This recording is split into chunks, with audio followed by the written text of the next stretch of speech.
Okay, we are live. Welcome to Boston Basic Income. My name is Alex Howlett, and this week's topic is post-scarcity. So before I explain what post-scarcity is, I think it's useful to define what scarcity is. So the main definition that is kind of used by economists is just the idea that there's a limited amount of resources. So there might be different limits on different goods, on different resources, that kind of thing. Some things might be more scarce than others, but it's also true that resources can go into producing different things. So how do you allocate the resources to producing one good or another, or that kind of thing? And this is kind of the problem that that economics tries to understand, is how to allocate scarce resources. So there are a lot of things in our world and in our lives that are not scarce, that don't really fit under this analysis. So for most practical purposes, the air we breathe doesn't really need to be analyzed under the concept of scarcity. Maybe if you're getting into like big picture questions of pollution and stuff like that, you could start thinking about it that way. But in our day-to-day lives, we don't think of air as scarce. And there's a lot of stuff like that. Plenty of stuff in our lives is not scarce, and it never has been, right? But economics is about understanding the stuff that is scarce and understanding how to allocate it. So post-scarcity is the idea that there are some things that are scarce now that aren't going to be scarce anymore. There's some things that have transitioned, will transition, or are transitioning from being scarce to not scarce. And when people talk about post-scarcity, they're usually focusing on the types of things that people, like basic stuff that people need to live their lives. So if that stuff becomes post-scarce, not scarce anymore, then we don't necessarily need to trade for it or that kind of thing. So I think the concept of post-scarcity comes up a lot in basic income discussions, because a lot of times we're thinking about basic income in the context of giving people more access to the stuff that they want out in the world, and the stuff that they need also. So can basic income facilitate post-scarcity in some goods and services, and does it make sense to think about basic income being appropriate in a world when fewer things are scarce? Does it make sense to think about basic income as facilitating a higher degree of post-scarcity, or helping reduce scarcity? So then if you looked at the article, there's kind of this other side of scarcity, of how people think about scarcity, which isn't just scarcity of resources, but scarcity in terms of an individual person's access to the resources. So maybe they have scarce access at an individual level, not at the level of the whole economy, but scarce access at an individual level to money, to be able to buy things. So that's one sense in which basic income can address scarcity. So this article was a little bit tricky. It was hard for me to find a good article about post-scarcity. Most of the time, the people talking about this are not economists. They're more kind of like futurists, or just kind of like pondering on the idea that, oh, what if we had a more abundance of things and stuff like that, or what if we're moving in that direction? So this article, it uses a lot of language that is very very political, and potentially is going to trigger a lot of people's kind of responses to it's going to trigger a lot of people in terms of, she uses the word capitalism a lot. She uses, she talks, so we're going to have to kind of parse through some of this challenging language to see if there's anything useful in the underlying meaning. So I want to start by going around the room and getting people's initial thoughts on where the concept of post-scarcity fits into the basic income conversation, and what your sense is of kind of the meaning of post-scarcity. So we'll start with Richard, and then we'll go to Nick, and then Avi.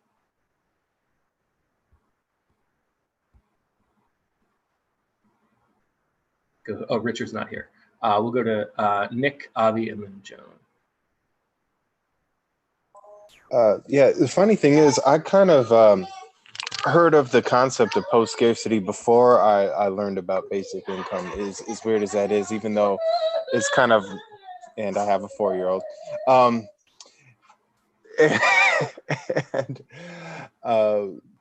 yeah, it was a documentary about 10 years ago called Zeitgeist Addendum, which kind of introduced me to that whole concept of that. And I kind of see basic income as something that's going to kind of take that next step, kind of pairing basic income with the technologies that are going to continue to develop through the 2030s and 2040s. Of course, I can't predict the future, but I've really embraced it because it's kind of just kind of a bridge toward it, because so much of our scarcity is artificial. It turns out there's about 4 vacant homes for every homeless person, have about 1 in 6 kids in America having food deficiencies, yet we waste 30% of our food. So I think basic income will kind of fix some of those problems, as far as how artificial our scarcity problem is under capitalism, and then kind of pairing with the technology that continues to make things more abundant is going to kind of help us kind of get to a place where our scarcity is a lot less artificial. Okay, fantastic. Let's go to Joan. Wait, let's see. Yeah, Joan, Elizabeth, and then Martin. Okay, you didn't read the whole article, but some of the questions I have to do with vocabulary, I guess, terminology. And I mean, as Austin said right at the beginning, you know, he doesn't think that he thinks we are in a post-scarcity world right now. And I guess I feel that way too, but you know, that it's a distribution problem or an allocation problem rather than a production problem for the most part. And so when you, Alex, introduced it, you talked about scarcity of product, which is what I was thinking of initially. But then you said, then there's scarcity of access to some of the products. And so that's a little confusing because those two things seem separate to me, separate problems, the access problem and the production problem. And I think that basic income fits into the access problem, whether you call it scarcity of access or not, or whatever you call it. But it's the distribution, how people get the stuff, not that the stuff doesn't exist. I mean, we have an abundance, as somebody just pointed out, of just about everything, you know, housing, food gets thrown away all the time, all that stuff. So how does it get distributed? And it does get into capitalism because it gets into political beliefs about who gets what and how and why, and how do you know, what is poverty? Why are some people not getting stuff that's there? And it's not just distribution channels. So yeah, basic income, I think, has a big role in that. Yeah, good points. So I accidentally skipped Avi. So we're going to go Avi, Elizabeth, and then Martin. So my basic thoughts are that I feel like basic income is definitely the best way to eliminate lots of different scarcities, only because it's so much more flexible than like a welfare system, for example. You know, I mean, again, as Joan said, most of it is due to like distribution problems, where we have issues where people are going hungry, people don't have a place to save, but if they have enough money, they can go buy, you know, food or like buy a house or whatever. And the way our welfare system is constructed now is that we have very like restrictive kind of pathways where, you know, there's certain bins that money goes into that you can't shift from one place to another. For example, if you're in a place like Montana where housing's super cheap, you can't move like your whatever credits you're getting for housing to food if you're starving. So I definitely see basic income as helping deal a lot with scarcity. Okay, great. And I was going to go to Elizabeth, but it turns out that Richard is on the live stream. His phone has died. So he said that We waste a lot of food. There are various techniques to keep it viable for much longer. Irradiating bread to kill the mold, and things could preserve it for months instead of a week or so. So there's interesting things like how do we use what we have more efficiently? So that's kind of the question there. So we'll go to Elizabeth, Martin, and then Jake. Yeah, I think sort of similar to what a lot of other people said. Like I read the article, didn't understand a lot of it, but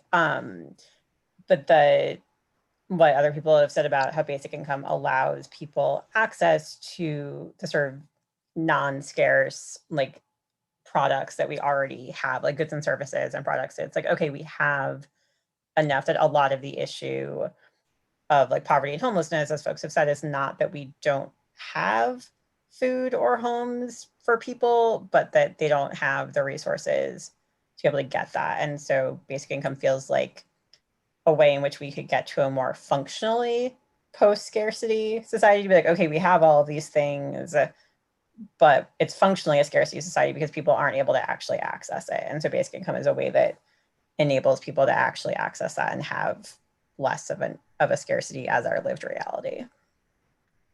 Okay, let's go to Martin, Jake, and then Derek. So, as I read the article, I'm going to actually make sort of a strange comparison. I was in the first Gulf War, and I did logistics at the time. And, well, probably not so much in the popular media. What the U.S. military, one thing it's thought of as doing very, very well is moving lots and lots of stuff over long distances. And, again, as you see the nightly news and the flashes and shock and awe and all the rest of that. When you get away from all that, the ability to move lots of stuff and get it where it needs to be is a huge advantage. And so I'm going to make the rather odd comparison that a little bit to Joan's point and maybe a couple of other points. The problem is not so much the existence of the stuff. The challenge is the stuff where the stuff is needed. And in the military context, nobody asks us about how much money we spend getting the stuff where it's needed. It never gets questioned. It's just part of what's expected. And so there is an element to to some of the discussion that we've had already, which is it's not so much a scarcity problem. It's a problem of somehow getting our, wrapping our arms around making it okay to get that wasted, whatever it is, amount of food and is in the article, the clothes that are either destroyed or sent off to countries, or the way farm subsidies are engineered to be food aid to countries in times of need. In other words, to sort of get our heads around, it's not the lack of stuff, it's our willingness to get the stuff where it can do the most good, unconstrained by certain elements of ideas about, well, it can't be free, or somebody needs to pay a certain amount for it, which that may be all part of the cost of moving it and what have you. But some of it is a societal reluctance to just change the way we think about getting stuff where it needs to be. Okay, interesting. Let's go to Jake, Derek, and then Austin.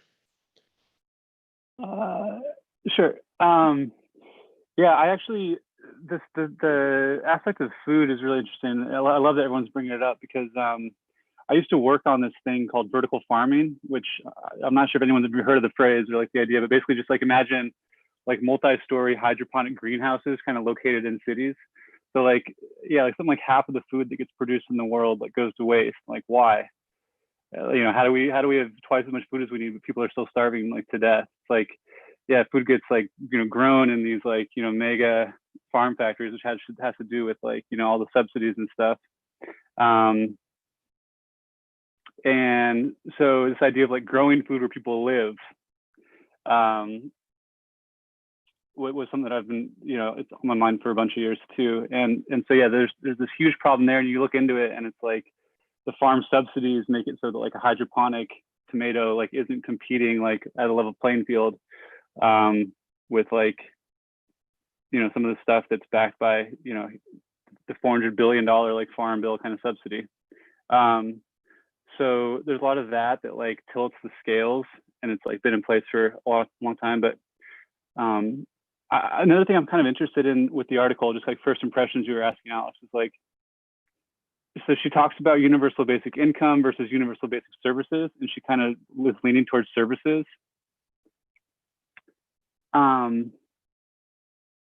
And like ever since I got into like the gang and all this, like I've been, you know, UBI, you know, we don't want government provided houses or whatever, but I kind of want to like take a step back and like re-examine whether the basic services approach, if we can all kind of agree on, I don't know what the goals are, maybe, I don't know. I guess I left the article with like a lot of questions. I thought it was a real thought-provoking article. And I guess, yeah, that's kind of a lot of just like word salad that I'm putting out there, but I'll just kind of leave it at that and pass the mic. Cool. Yeah, the article was certainly thought-provoking. She scratched the surface on a lot of different issues. Let's go to Derek, Austin, and then Bethany. Yeah, I didn't get to read the article too thoroughly as much as I would have liked because I was caught off guard with my schedule. But I think that the concept of post scarcity is tricky. I feel like it sometimes comes with a lot of other nested assumptions about a kind of systemic scarcity that's like endemic to the way we do a lot of things. And I think UBI is kind of, it's much simpler than all that. I think we understand that there's only so many goods that are available or that we can produce. We need some way of distributing access to that stuff. And we know that production is always creating more abundance tomorrow than it was yesterday. And if that's true, then we know that we need access to more stuff. And so I don't know if we can ever imagine a world in which everything is post-scarce, right? What would it mean to be after scarcity completely? I just can't imagine a world like that. There's going to be some things that are scarce. At the same time, it seems true to me that not all of the things that we buy or produce or distribute in an economy are scarce things. So there's a lot of digital assets now and things that people can kind of instantly copy and send to everybody. And we still use money for a lot of those transactions. Not all of them, but some of them we do. We find it useful. So to me, the big scarcity that I see is scarcity of money, scarcity of access to the stuff that we have. And I think scarcity is like as far as determining like how many tickets should we distribute to people, how much access to the economy can we afford? Scarcity is a really important concept for that. Like we have to understand that like, well, we can't obviously have infinite tickets. And a lot of people, like in this article, they talk about how, well, there's something about the dollar system or money systems are left over from a time where, goods were scarcer than they are now. But, we can't have infinite consumption for everyone in any given window of time. It's just not possible. So I think to understand the abundance that's really possible with basic income or with any other means of distributing stuff that you would want to think of, we have to come to terms with what scarcity is or what that means. Like in order to actually increase abundance, we have to have something we're increasing it in a context of. And that's really all that that's all we have to think of as scarcity being. Good stuff. Let's go to Austin and then Bethany. Okay, hey guys. I really got a little bit disappointed with the article. I was excited that there was an article about it because it's something that I think a lot about. But I think what it did was rather than clarify the term, it kind of muddied it up. Because for me, like this idea that, so what Derek was saying, that there's scarcity of money, that kind of shows. Not to put Derek down or anything, but it shows that from the article, at least there's a confusion about what scarcity is, because stuff is scarce, right? Like a substance or a product is scarce, depending on how much of it there is, not on how well it's distributed, right? If you start talking about money is scarce, that's sort of crazy, right? Because money is, there's like I'm gonna quote the MMTers, the government can't run out of money any more than a sports arena can run out of points, right? Like points aren't scarce in a video game, right? And so money is, to me, no more scarce than points in a video game, right? Money is how we get access to other stuff, which may or may not actually be scarce. So this idea, so being poor is nothing to do with scarcity. It's to do with distribution. And when she talks about, well, people have, people, it seems like it's scarce. It seems like food is scarce because people are hungry. That's actually the illusion of scarcity. But rather than dispelling that illusion, the language she uses kind of seems to go along with that. Rather than just saying, no, that's not scarcity, she goes, well, that's a different kind of scarcity. And I think that is a little confusing, right? Like when we're talking about scarcity, we're talking about the stuff, not the people but not about how much stuff there is, not about how it's distributed, right? So the first thing we want to establish is what's scarce and what's not, and you got to simplify that to how much is there relative to how much people want or need. That people only come into it in terms of how much they would use if they could, not how much they are using right now.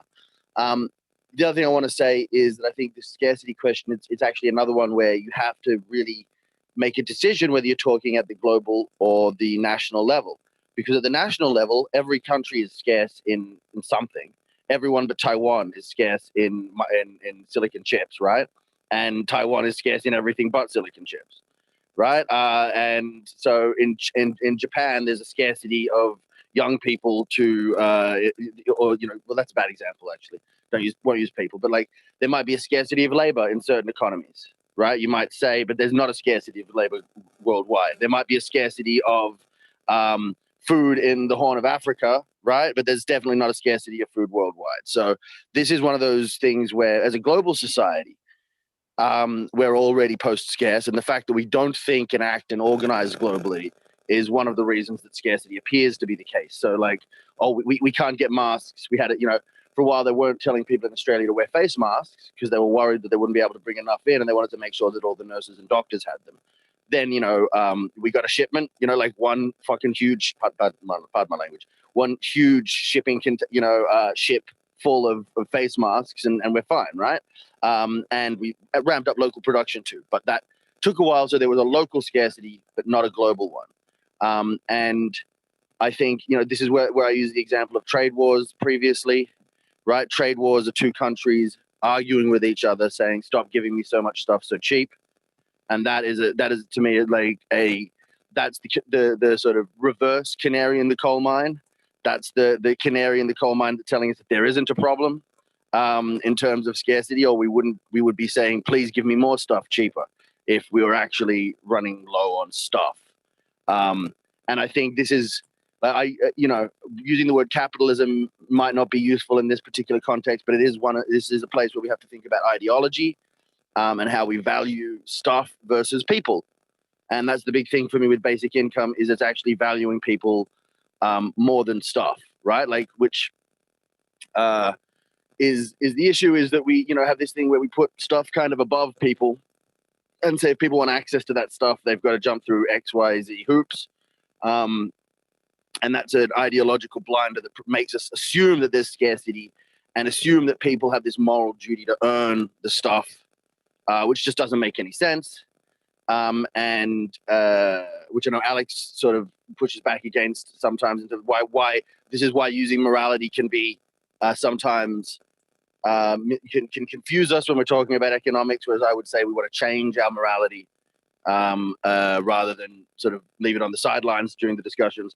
But yeah, I think it's actually in a sense it's the simplest question. Is there enough stuff? Yes, there is.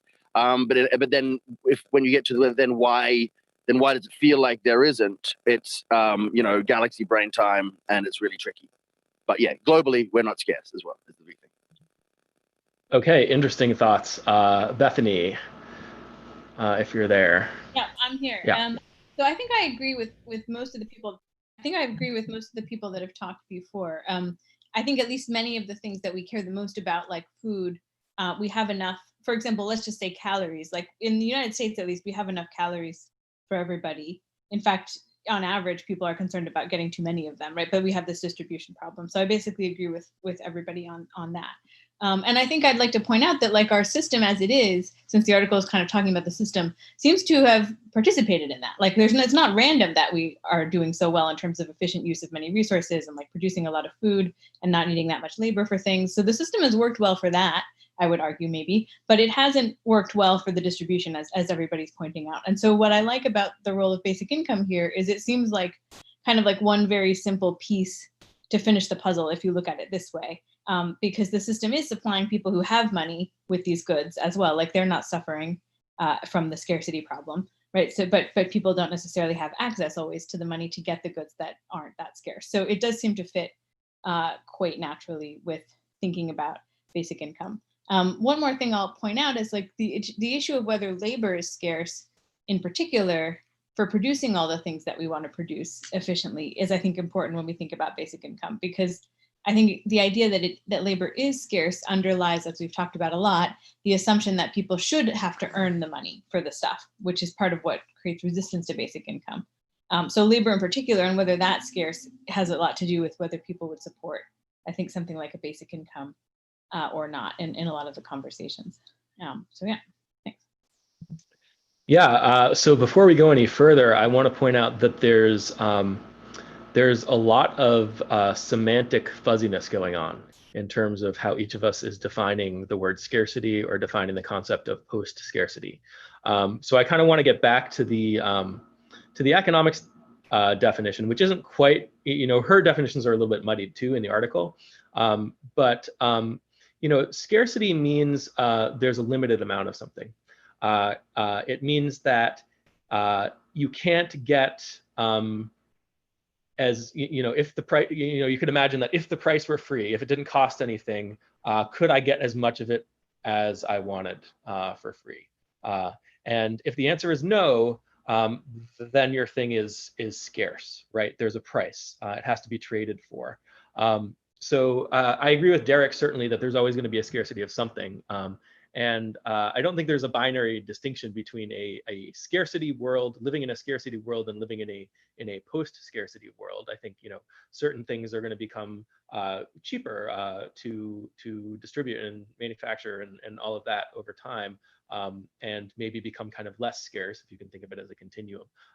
But there's so when we think about basic income and giving people access to the economy's output, really. I feel like basic income only makes sense in the context of scarcity. It's giving you access to things that are scarce. For the things that aren't scarce, you don't need money to buy it. It's all, it's all free, right? So that's kind of just a nugget to think about. And let's be careful about what we mean by scarcity and post-scarcity. And to be forgiving of each other when we start kind of using these words in the various different senses that are being used in the article and in our discussion. So let's go to Bethany. Yeah, I just wanted to say that it seems like one way the article, and we're using it, that's also kind of helpful or interesting is just that like demand outstrips, like our ability to produce the thing outstrips demand for it. So it's not that it's not technically scarce. Like there are limits to a lot of these things that, for example, there are limits to like the calories that the world can produce, but it could be the case that like demand for at least just raw calories is outstripped by our ability to produce them. In fact, so much so that people are worried about getting too many calories and things like that. So I don't know if we want to call that something different. It doesn't seem like it follows exactly your definition, but it seems like it's important for thinking about the economics of these things. Yeah, it's an interesting point because as people mentioned before, we have enough food to feed everybody. Does that mean that food is not scarce? Well, there's a few different ways to look at it. Right now, we're not even distributing food to everybody, so there's the sense in which we don't have the distribution figured out. Now, is that part of what makes it scarce? Well, if you're a consumer and you're looking at the market, and it has a certain price, that's scarcity, and if you can't afford that price, that's a symptom of scarcity. Whether there is enough food for you out there somewhere or not, that doesn't change the fact that you're facing a scarce situation in a scarce market. Now, if everybody does have the money to buy the food, does that mean that it's not scarce? And I would say that in the strict economics definition, no, it doesn't mean that it's not scarce. It's scarce because it has a price, and there are still scarce resources that are going into producing the food. And those resources are could have potentially been used for something else. So there's trade-offs there, and there's markets deciding how scarce resources are being allocated. Now, if we live in a world where we're using resources really inefficiently, and the land is just sitting idle, not producing food, and it could be, or you did produce the food and you're not distributing it, then maybe there aren't as many trade-offs. Maybe we can find ways to get people food that don't trade off with something else. So that's true too. There's kind of like a lot of moving parts here. Let's go to Joan. Yeah, this might be to the side, but I don't think we can ignore the, I guess, the political machinery of this. At least I can't. I mean, well, I think of two things. One is anecdotal about working, when I was working in college as a caterer at big events. Whole meals were created, but people didn't show up. But you weren't allowed to take any of that food. You had to throw it away. Even though people who worked there could have used that food.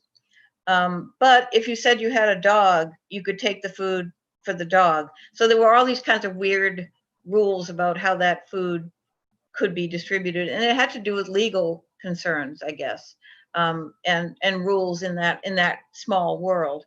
But I mean, making that a little bigger, and the complications of who gets what plays into the idea of scarcity, as far as I'm concerned. I mean, you might have money, and you might have a basic income, but what if you live in one of these, I forget what it's called, but a city where there's no, very little access to food. There's a lot of neighborhoods in, what are they called? Food desert.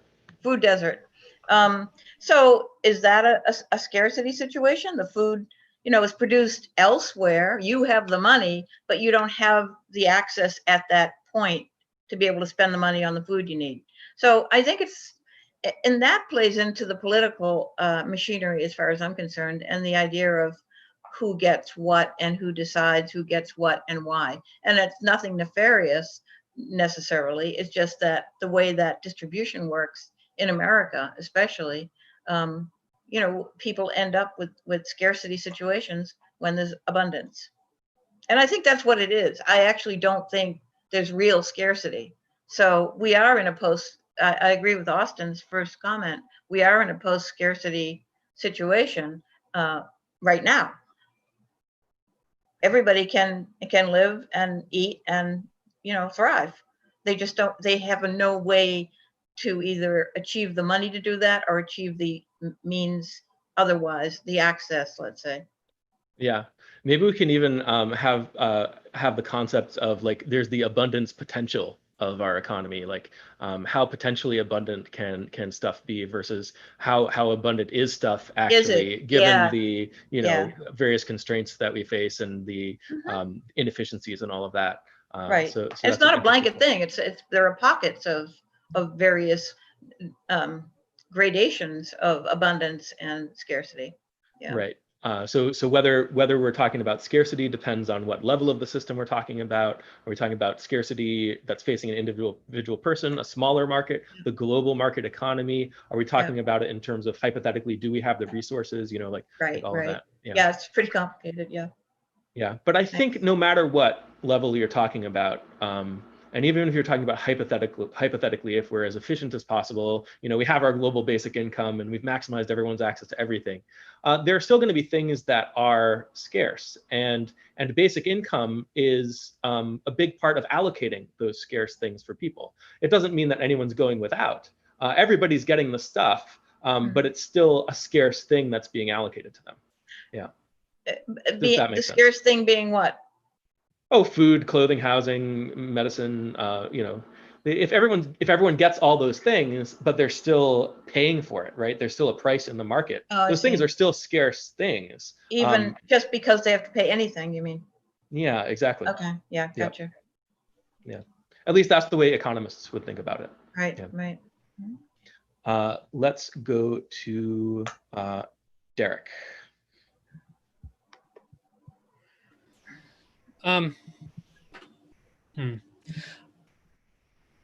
I like what you said, the phrase abundance potential, because that's sort of, since I discovered UBI, right, that's sort of how I think about economies. And I think about production, and I think about a certain amount of abundance that we have, which is more abundant than what? Well, certainly more abundant than before you have any economy, right?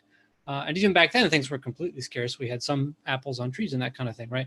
So we're always generating more. And so ideally, if things are working well. And basic income is just how we can kind of gradually better make sure that that distribution of that is evenly distributed and also more over time. And I mean, in that context, like, I think if we try to ask, like, well, what is scarce today? Then I think the only real coherent answer to that is that money is scarce. And it's true that we shouldn't be looking at money as a scarce resource.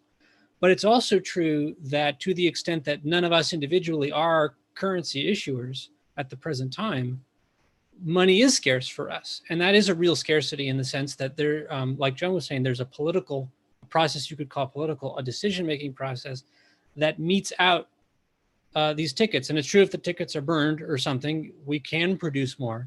But that's a different question from whether they are produced or not. And so when I think about post-scarcity, how I interpret that is, I mean, that's actually how I think about it. I think that we can be in a transition to go to a world where money is not so scarce, where we transition away from what some people have been calling, you know, artificial scarcity or unnecessary scarcity of the goods, right? But we do that by actually solving this problem of money scarcity. How did we get into that problem? What causes that? And how do we get out of it? How do we convince people that money doesn't have to be as scarce as it is? That's sort of how I look at it. Yeah, I like that you brought up the scarcity of money. My thinking is that, I mean, should we think of money, should we be looking at money as a scarce resource? And my thinking is yes, and that one of the most important properties of money is that there's a limited supply of it, and that's how we keep prices stable. So money is kind of by definition scarce, and if it's not scarce, it can't be money. It would be unusable as money.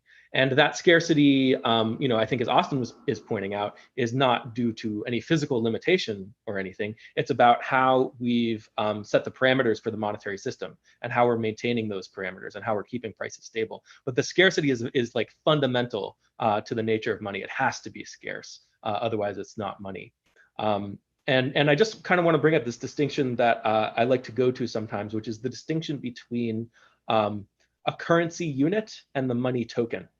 So the currency unit is the standard of value for the economy. So that's the, you know, you're pricing things in dollars. It's the dollar unit. It's a fixed frame of reference against which the price of everything else moves. You need to have that frame of reference in order for markets to work. And then the money tokens are these like claim tickets, as Derek was saying, that we pass back and forth to claim goods and services from each other. And they're denominated in the currency unit. So obviously we can't run out of currency units, just like we can't run out of inches, as MMT people like to say. But we can run out of money tokens in the sense that in order for the money to function, we have to keep it scarce. And we can't just create an unlimited amount of it or spend an unlimited amount of it. Otherwise, we break the proper functioning of money. We don't keep prices stable anymore. So you can run out of money tokens. You can't run out of currency units.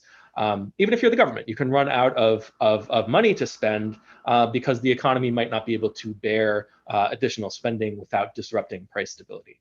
Because you're facing this price stability constraint, and if you don't honor that constraint, then your money stops functioning as money. So I think in that sense, money is scarce. It's always scarce, and money is useful in mediating trade among scarce things, giving people access to the scarce output of the economy, allocating scarce resources. So in order to do that allocation, you have to be trading a scarce thing for another scarce thing. And money is kept artificially scarce to be able to serve that purpose. The money tokens are kept scarce in order to keep the currency unit stable, is one way to think about it.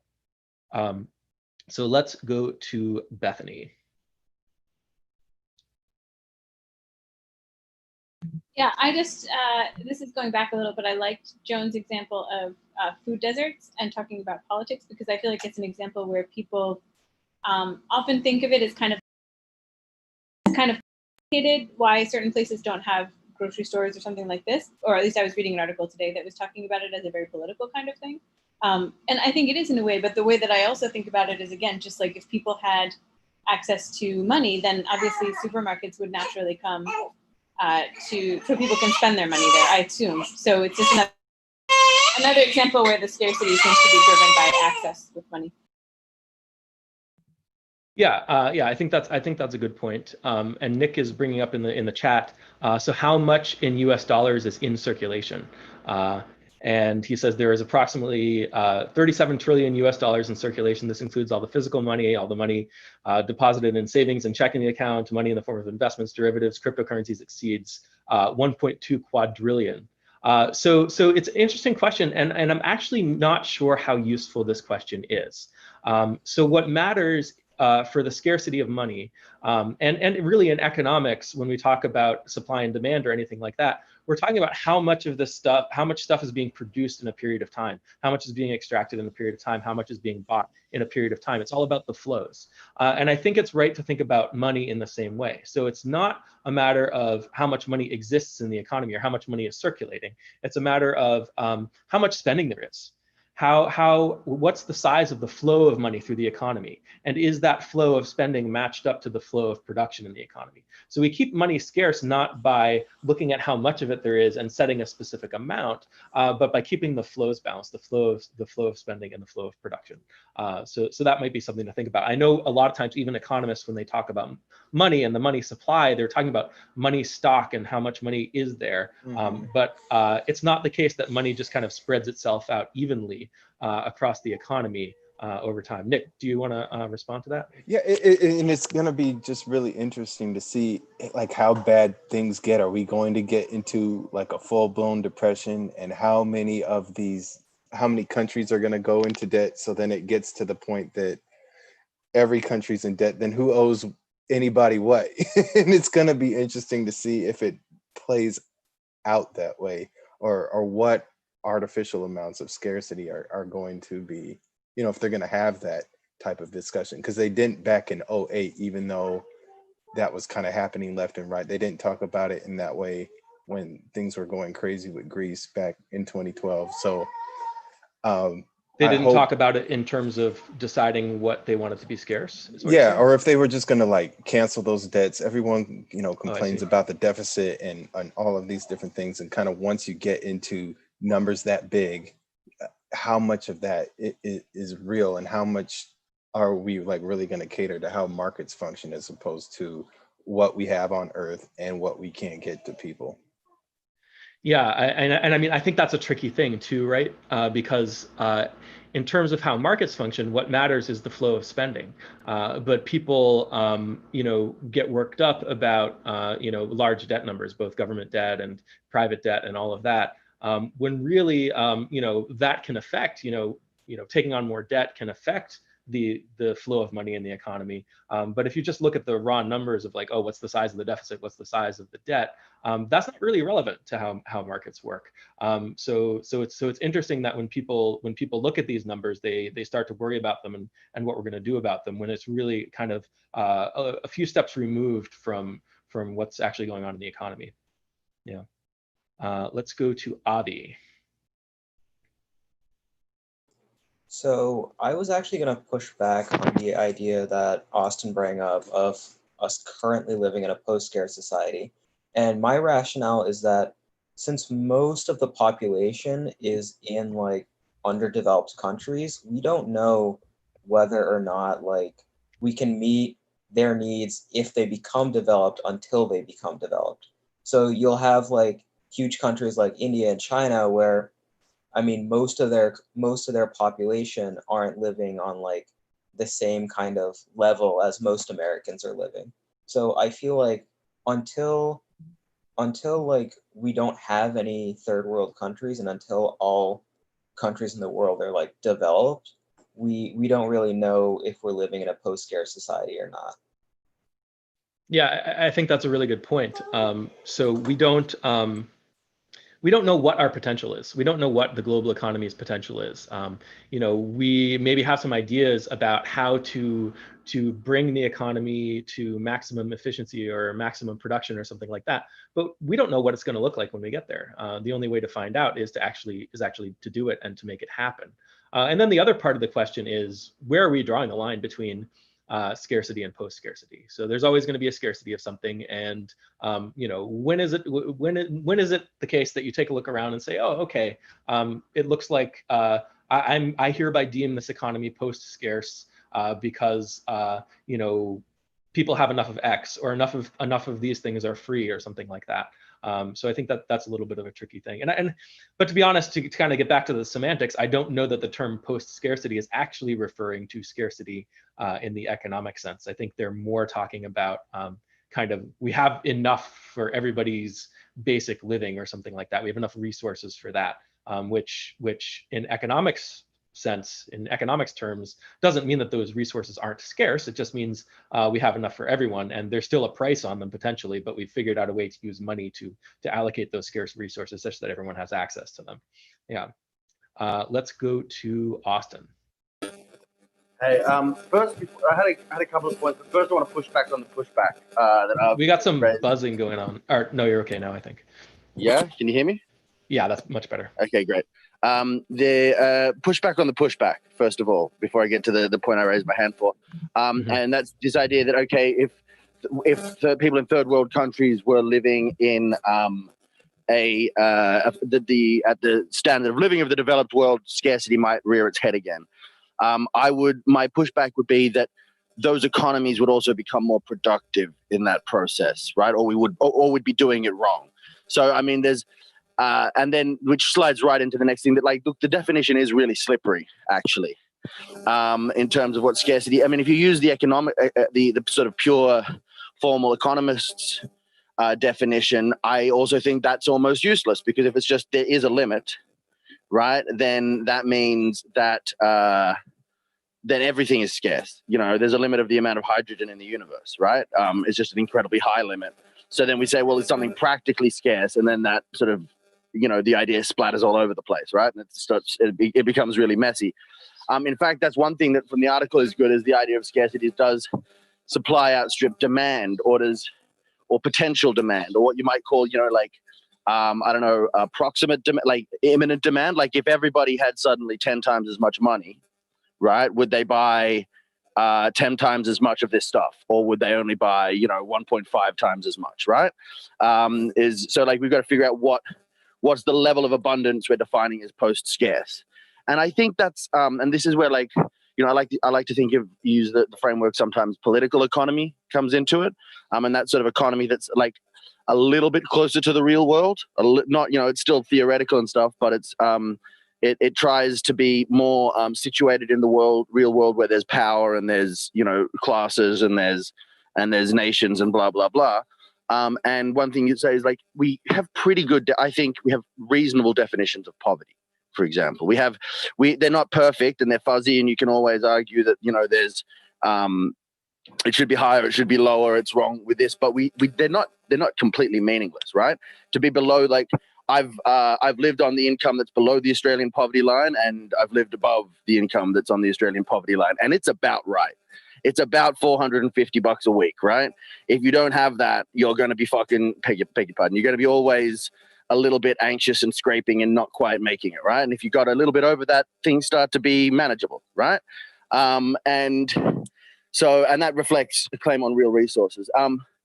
The last thing I was going to say, I also kind of think that the definitions I would like, though, for scarcity would be about stocks, not flows, right? Like, just in terms of making it make sense for me, right? Like, okay, so if you're on a desert island and there's a huge big crate of food, right? And there's a shipping container just like jam packed full of food, like cans of beans and stuff, right? And everyone's starving. The problem there is not scarcity. The problem there is access. You've got to somehow crack that can open and get inside it. That's it, right? And that's the only problem. So to call that problem scarcity, right, isn't helpful, right? And if someone's got the key and they're hiding it, then the problem is the person hiding the key, right? The problem is definitely not scarcity, because you might say there's a scarcity of tools to open the crate with, right? So I think that scarcity should be considered like, it makes sense to me anyhow to consider it as a stock, not a flow. Like if you're talking about before that, the flow of goods or something like that. And then, where another third thing that I was thinking is, there's always going to be a scarcity of services to an extent. The services will always be scarce in a way that goods aren't. So transport is a service, right? And it doesn't matter, and so we can produce all the food in the, what you can have one super farm, one super vertical farm in space that produces all the food in the world. But if you don't distribute that to people, you're going to have an issue. And distributing it will always be a service to an extent, because it kind of has to happen at the moment that it's needed. So that's where, that would be something. So that's where, you say, even in a basic income world where there's all the food in the world, people are still buying it, right? Even though we're overproducing, what we're mostly paying for there is the service of distribution. Like right now, there's enough flour to bake bread for everyone in the world, but you got to bake that bread and get it to people.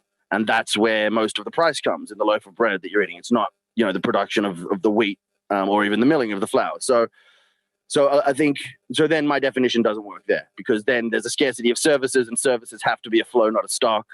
And I'm starting to wonder if the concept actually is that helpful, because it's that once we start to tug at it, it kind of falls apart. Yeah, I think consumption, we can generally think of it as a flow. Like even if it's actual goods that are consumed, you're consuming a certain amount of them in a period of time. So food is a perfect example. So if you get enough food every day, that's a flow, not a stock. And of course, you can have a big crate of food, or a stash of survival reserves or something in your nuclear bunker or whatever, and that's a stock, but you're using the stock to generate a flow, to generate kind of a daily flow. So I think ultimately it's kind of the flow that matters. Yeah. But this is what I'm saying, is the scarcity is not with the person. The scarcity is with the stuff, right? Because if it's about if I can't get to my bunker because I lost the key, right, then in a sense, calling that scarcity kind of misses the point. The problem is I'm an idiot and I lost the key, right? Rather than the problem being, now there's a scarcity, but it doesn't tell me much about the situation to say that it's scarce. Yeah, I mean, it depends on how you want to define the scarcity. I think economists would probably say that you have a scarcity. It's just maybe being caused by something different. So it's caused by the fact that you lost the key or something like that. Does that make sense? It makes sense, but I can imagine that definition. But then it's sort of you're defining any lack as scarcity, any sort of and this is what I'm saying is then scarcity is relative, right? Then we're saying scarcity is from a perspective, right?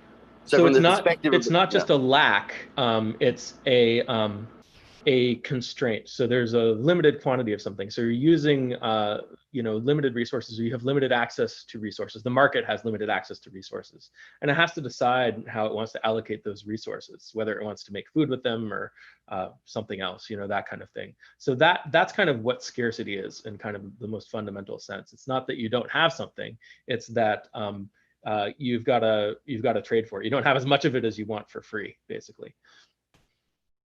Yeah. Let's go to Derek.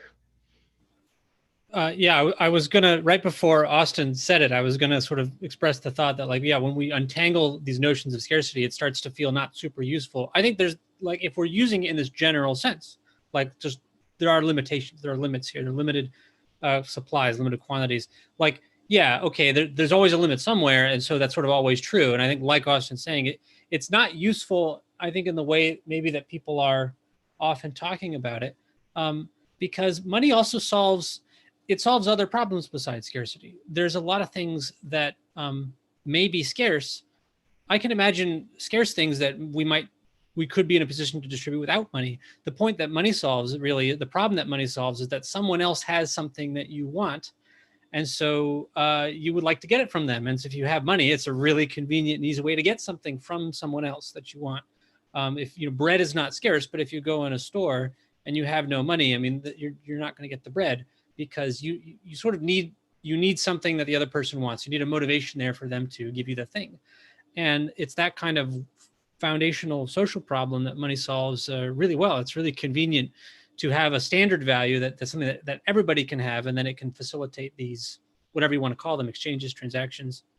And the limits, economic limits that we're really concerned about, that macroeconomists are concerned about, is the limited, it's not so much quantity of stuff, but it's the limited ability and motivation for producers to increase their production, to provide more stuff, to take more raw resources wherever they're getting them from, and create more finished goods for people. So yeah, scarcity in that flow sense of a limited rate of production is very, very useful and important to economics. This sense, this kind of larger social question of like, well, are things scarce or not? Are we post-scarcity or not?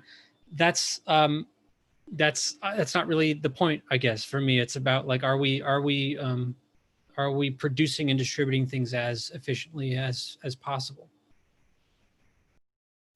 Yeah, and I think that's a question we always need to be asking, regardless of how advanced our technology and production and how abundant our resources are. Like whatever needs to be allocated still, those are the scarce things. That's where you need to have a market, and it's where basic income would help. So I want to get to the first quote from the article, and then we'll call in the remaining people who have hands. Here we go.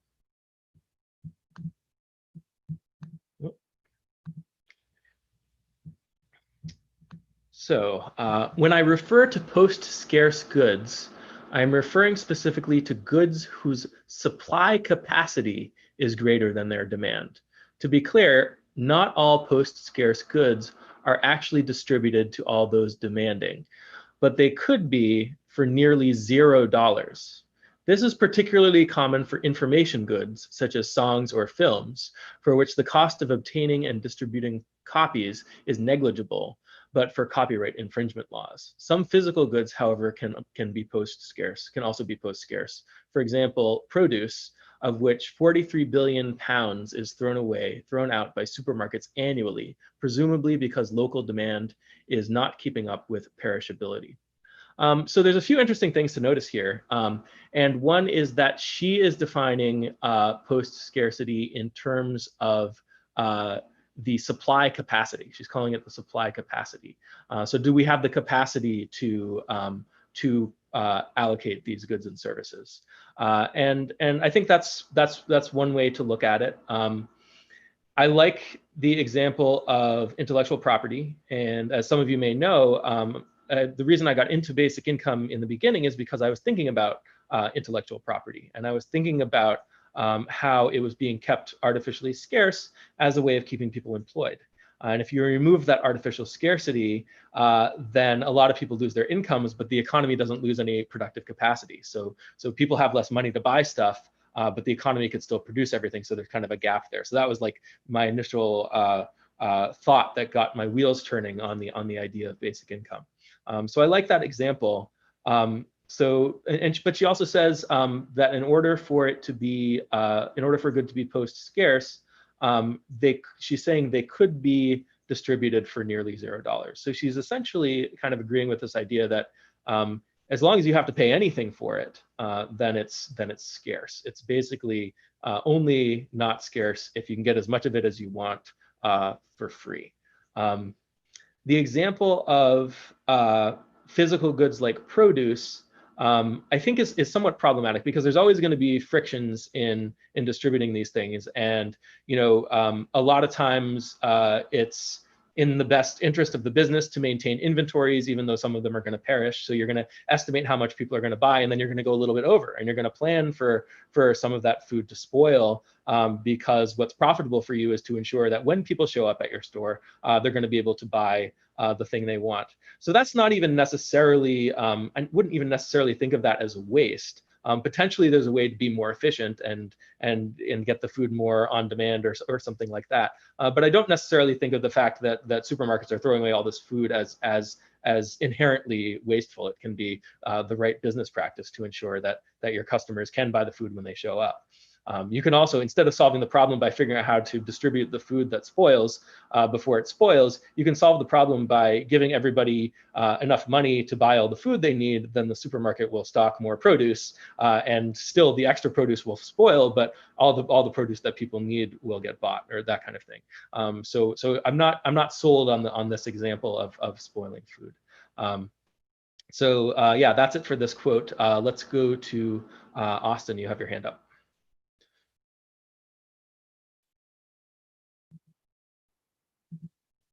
If you're Sorry, there, yeah, I was muted. Yeah, I was muted for a second.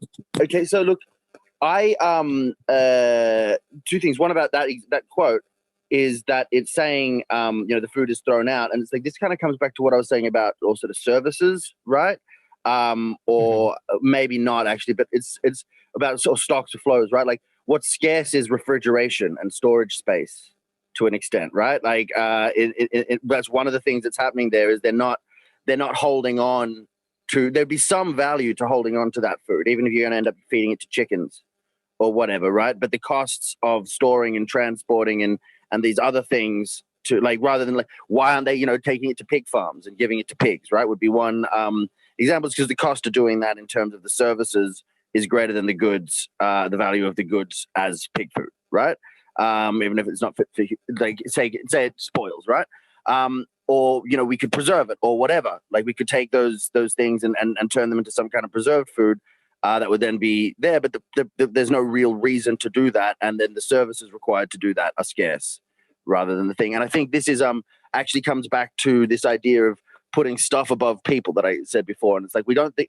I think the left is just as guilty of that as the right, and that's why you get this panic about like the people there's this There's an Australian show called The War on Waste, which comes out of like these sort of left-leaning broadcasters, and they're like talking about, oh no, like food that has blemishes on it gets thrown out by the supermarkets. A lot of the time, it doesn't even get thrown out. It ends up getting put into like a tomato has a blemish on it, so we use it in sauce rather than selling it for free. But there's this kind of moral panic that people should just, that people should eat the blemished food and not let it go to waste. And it's like, well, so you want farms to go out of business, right? Like, which I totally do. In Australia, we also panic and say, oh no, the farmers are doing it tough. We should cut welfare so that people go pick fruit for them for really cheap so they can make a profit. Or we should all pay more for the vegetables so that they can make a profit. I'm like, well, either we're going to produce more food than we want, or we're going to produce, or there's going to be waste, or the farmers, like, people come at it, want both things to happen. They want to keep the farmers in business, and they don't want people to waste food. And there's this like panic about, the stuff is so valuable, people need to change their behavior to accommodate the supply of stuff, right? So I think that's really, that you can really unpack that food example, and there's a lot there. But I also want to go to something Derek said, which was that things can be, it's not just about money, right? Whether you're paying money for it doesn't necessarily determine whether, if you're just paying money for it, that means it's scarce or not. I think there's an issue there. Because as well, like sometimes things are scarce and money's not the issue. So in Berlin, a friend of mine's looking for an apartment, and they put rent controls on it, on the apartments in Berlin, right? And that means they're cheap, but you can't find one, right? And like, so you can imagine, that would have been the same thing in the Soviet Union. There was all these times where people had, money to spend, but there weren't goods available, right? And and so it was scarce. But the money wasn't the scarce. And you can imagine a situation where you're not paying anything, where like housing, for example, is distributed only by the government, and the government just doesn't make enough, and everyone's living, 10 to a room, right? But at the same time, like, I don't think we should throw out the concept entirely, right? Like, and I just looked up like the Oxford English Dictionary version, right? Like I just Googled the meaning of the word scarce, and it's just like that that demand outstrips supply, right? Which is not what economists are saying. They're saying that it is possible for that supply is not infinite, right? Then that's so, which is just, I think, a useless term, because then if it's just that if there's any limit whatsoever, that there's any need to motivate a seller or to do anything to get it, that it's scarce, then like I said, everything is then everything is scarce, so the word is meaningless. And like if we were, and the opposite of scarcity is abundance, and I think maybe we could say, yeah, we do live in an abundant society, and that would, like, that we need to know, and that's one of the big things, is we need to stop panicking about consumption and about people having stuff, right? Because we have an abundance of stuff, and I think there's something that's fundamentally true about that there's but I don't think by saying, oh well, we're wasting this food, that almost falls into the trap, right? At some level, like she's saying, oh look, we're wasting all this food, that means scarcity is not the problem. But like looking at the waste as a problem is almost falling into the trap of scarcity thinking. I don't know. Like this is a really confusing topic. I end up like a bit like a cat chasing my tail with this. Yeah, I think it is a confusing topic, and you mentioned that you were excited to see an article about it. I'd love to see you write an article about this and make it less confusing for people. But I think, yeah, I mean, is the term scarcity useless if it just means there's a limited amount and you have to do something to get people to provide it? I think it is still a useful term, because even if you define scarcity that way, there are some things that aren't scarce for all practical purposes that you don't need to model as scarce. And then the economy and the markets are really only relevant to things that are scarce, to things that do need to be allocated, and there are trade-offs and that kind of thing. And I think that it's also true that we can move towards things being less scarce. And I think intellectual property is a great example of that. Books, used to be scarce. The way we transmitted information used to be scarce, and it still is, but now it's being kept artificially scarce by intellectual property laws. Can I push back on that a little bit? So whether it's useful or not, right? If it's this very expansive definition of scarce, where a lot of things are included. So the example you might use is air. That air is not scarce, right? Because and it wouldn't make sense for it to be considered scarce. But you could almost say that about land, right? Like there's all this land that's just there, and there's no one needs to bring me the land. Right, like there's a forest next to that I could just walk through to my house and say, okay, great, here's this forest. I'm gonna like start clearing up, digging a little foundation and building a little hut here because we've got no shortage of land. So why would anyone object? But society won't allow me to do that, right? So we've created an artificial scarcity of land, but at the same time, obviously I'm not actually for this idea that everyone should just go grab land and appropriate it and then it's theirs.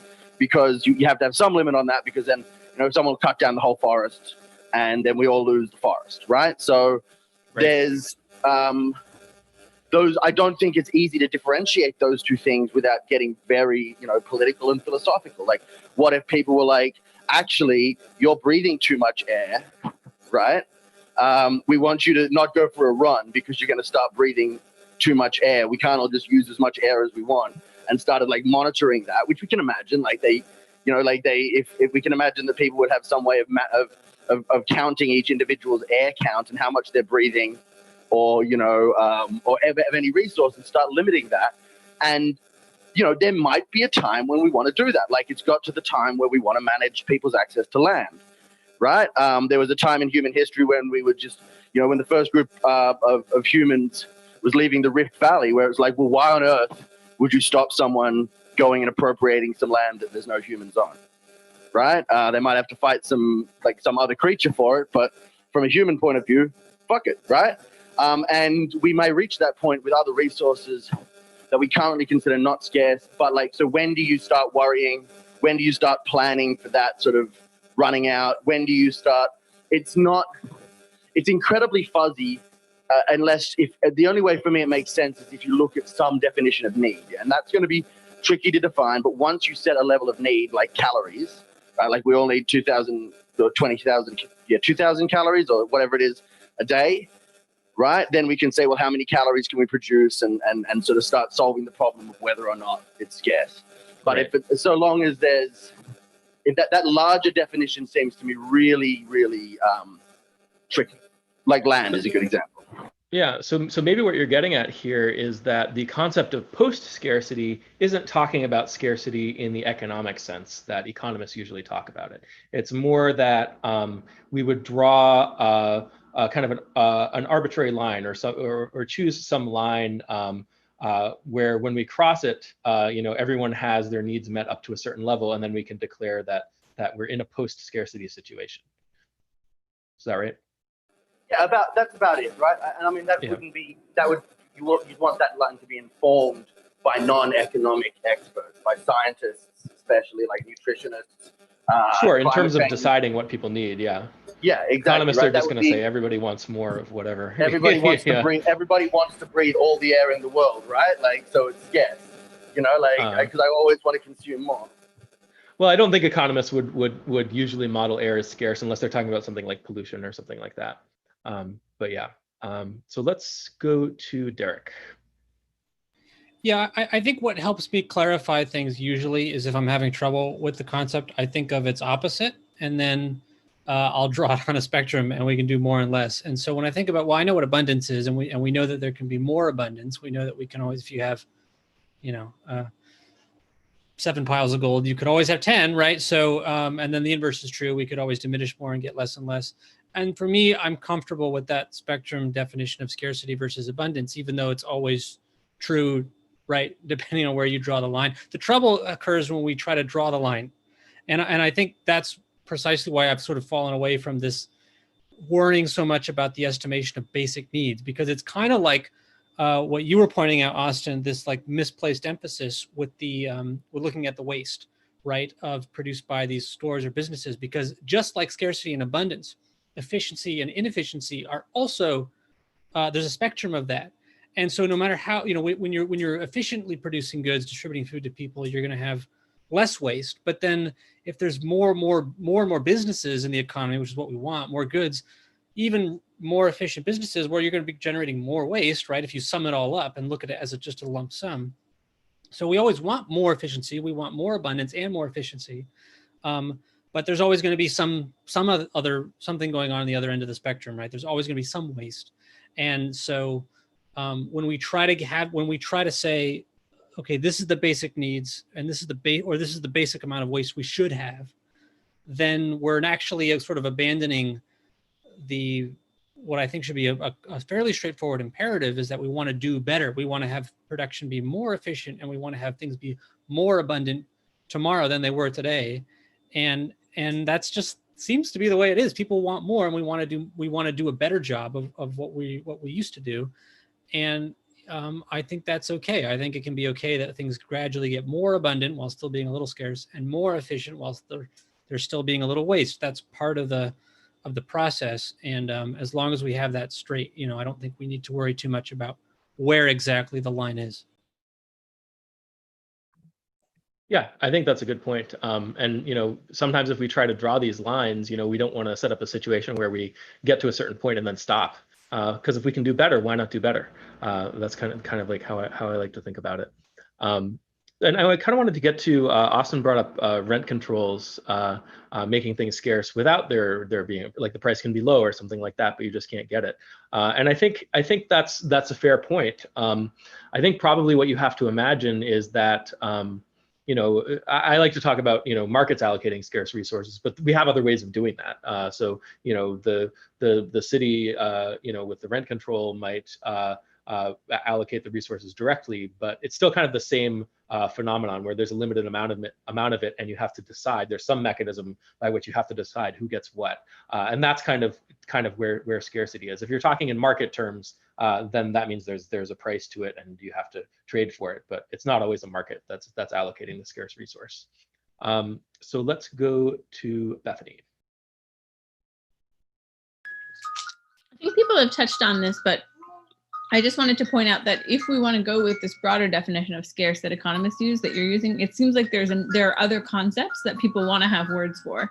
And maybe that's part of the problem. Like, maybe then we don't have a good word for supply outstripping demand, even if it's technically still needs to be allocated by the market, or, we have these other concepts that people are clearly important and interesting. And maybe part of the issue is, like, I think it's intuitive to use scarce for those as well. And if not, it would be helpful to have a different kind of term for those. And maybe economics does have a different term, or maybe we'd have to come up with one. Yeah, so the economics term for demand outstripping supply is a shortage. And generally speaking, what you would expect is you would expect the prices to adjust until the shortage corrects itself. So the price goes up and up and up, and now, because the price is so high, not as many people want to buy the thing. So there's a lower quantity demanded, and then the quantity supplied can actually keep up with the demand. In terms of a general sense of, is there enough outside of the economic system, or is there enough for people in general?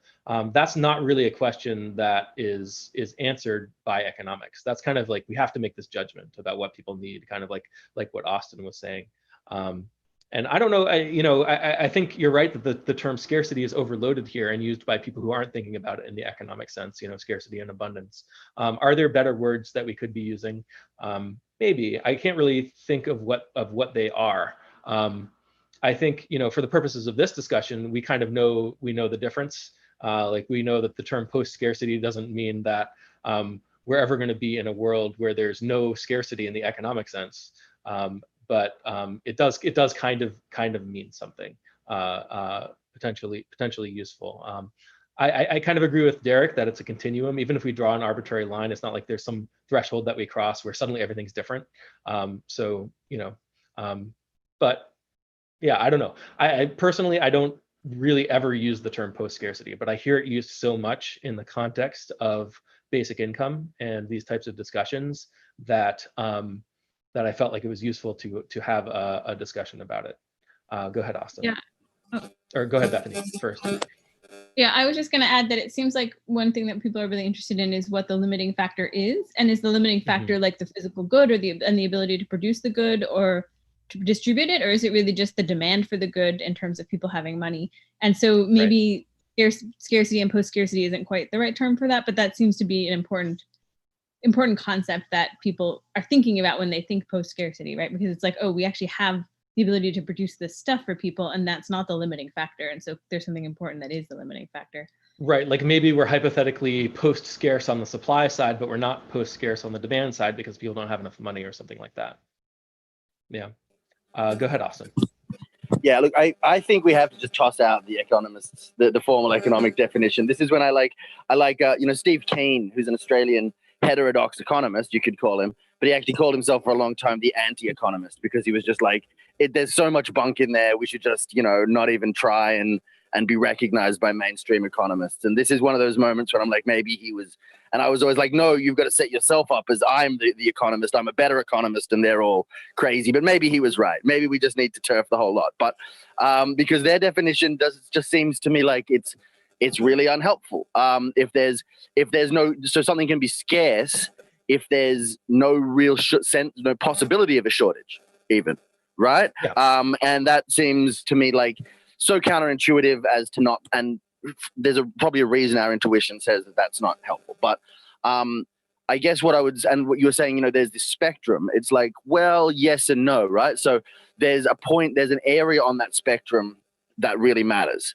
So like there's a risk of drowning depending on how deep water is, right? Like, and there's some risk if the water is, 5 centimeters deep, right? But when it starts to get to about, 5 feet, right? But like all the bit that really matters, like if I've got to cross a stream and I'm trying to figure out whether or not I could drown crossing the stream, right? If the stream is 2 feet deep, there's still some risk.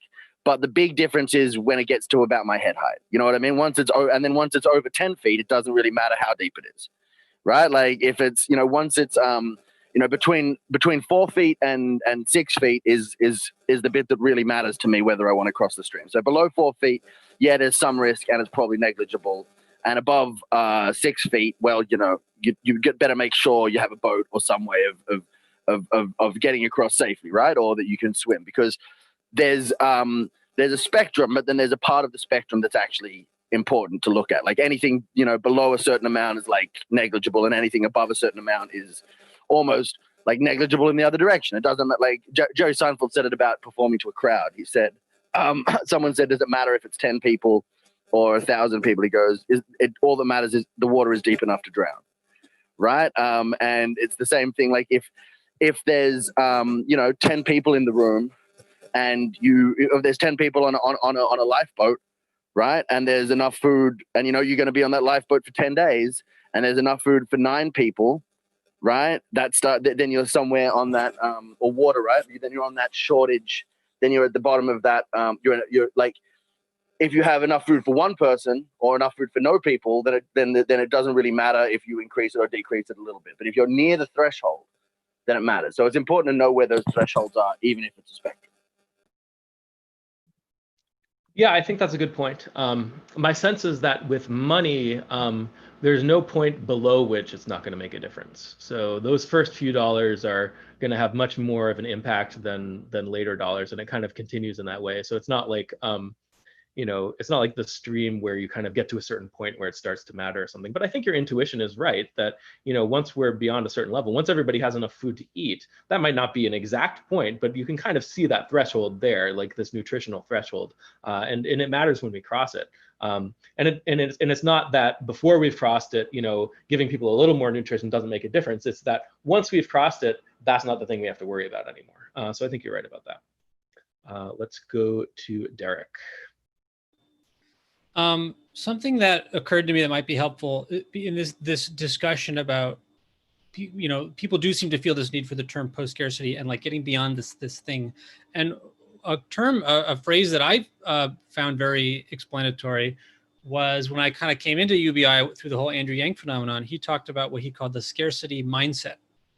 And I found that a very useful way of thinking about it, because there is a sort of how you interpret, how you look at this possible spectrum of scarcity abundance matters a lot, right? You can emphasize one end of the distribution over another. And there are times when it would be appropriate to emphasize one or the other. I think we can all imagine being on an airplane and crashing on a desert island.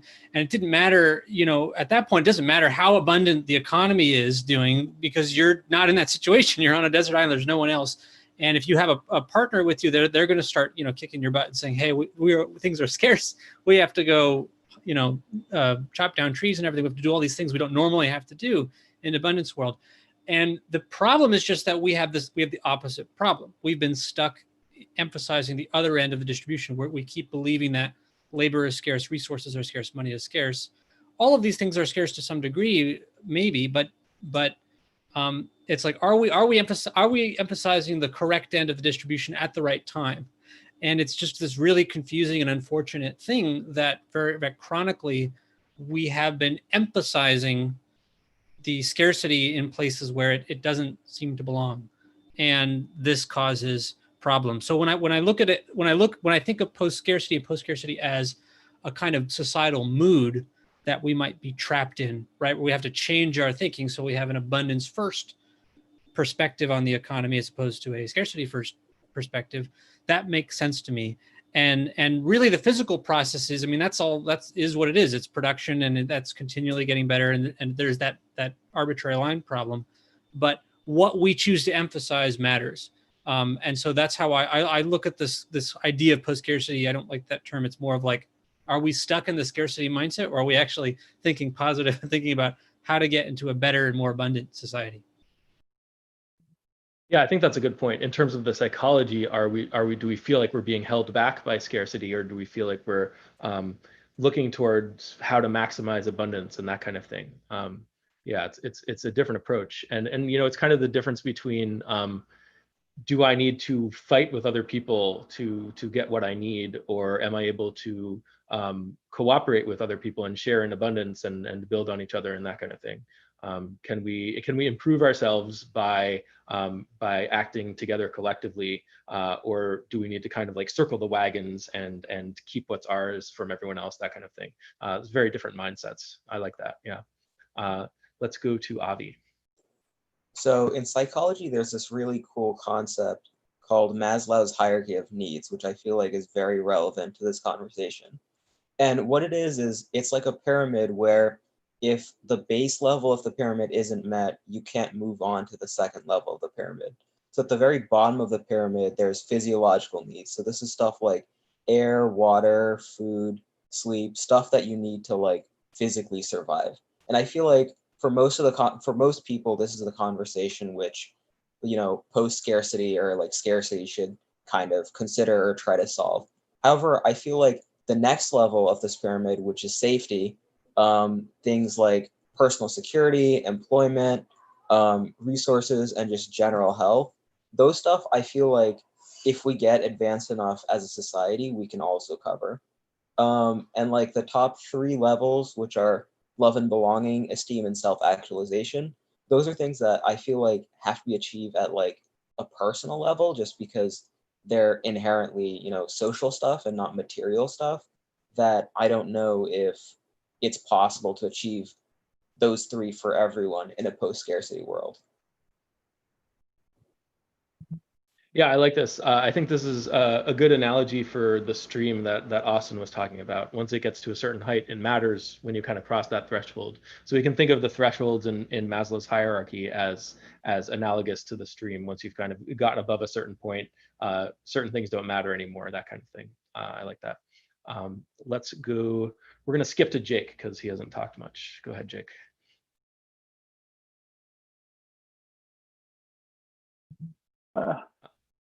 Sure. So, yeah, that's an awesome point, I think, to bring up is the Maslow's hierarchy. Because one thing that I keep coming back to is like one of Andrew Yang's ideas was like, let's change the measurement for the economy, human-centered capitalism. The economy should work for people, not the other way around. So it's stuff like, mental health, physical health, freedom from substance abuse, job satisfaction. These are the things, we want to basically like reward or pay people for contributing to like those metrics going up. I'm not sure which is the right way. If we're going up and to the right. But like, how would let's say we want to like encourage more people to like, become self-actualized. Like other than like the exact same way that like I would pay my therapist today, like how could we, set up society so that like businesses or individuals or little groups, that contribute to me or my neighbor or whatever, like self-actualizing, like how do those businesses get rewarded with like money or, and so like I love just like the spirit of, human-centered capitalism, people above money, but I'm having trouble like visualizing, and maybe it's because I'm in like a scarcity mindset, but I'm having trouble like visualizing like how the heck, how do you change the measurements, away from GDP to stuff that matters to people and like still use money?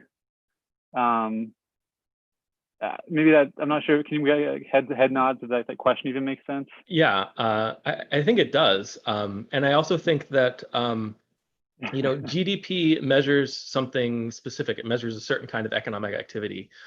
So, there's this production and consumption, market economy thing that does something really important, but it's not everything, right? So I think, these measures are important.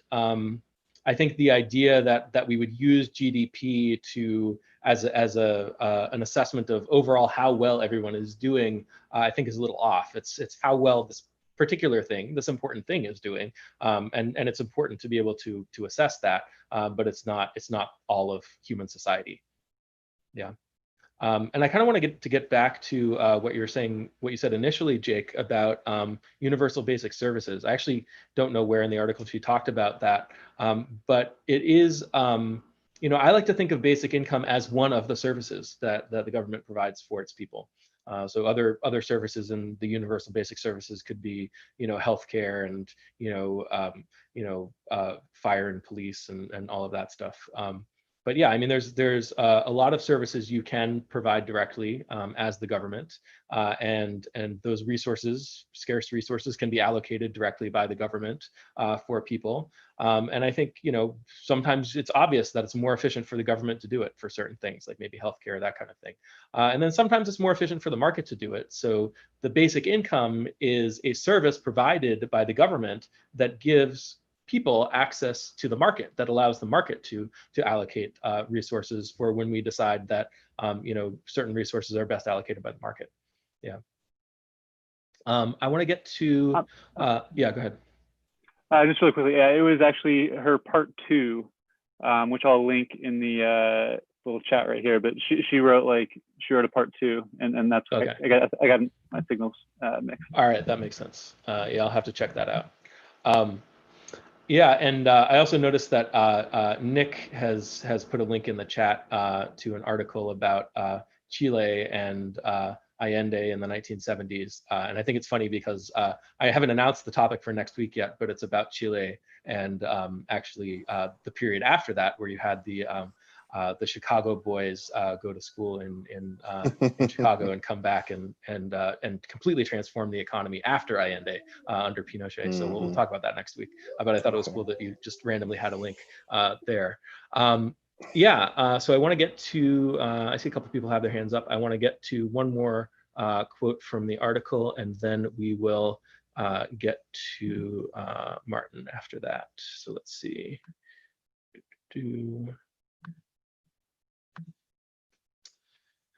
When I refer to financial post-scarcity, I am referring specifically to a person's ability to obtain basic physical necessities and still have money to purchase luxuries or luxurious versions of instruments for survival, i.e. a New York penthouse, organic produce, or name branding.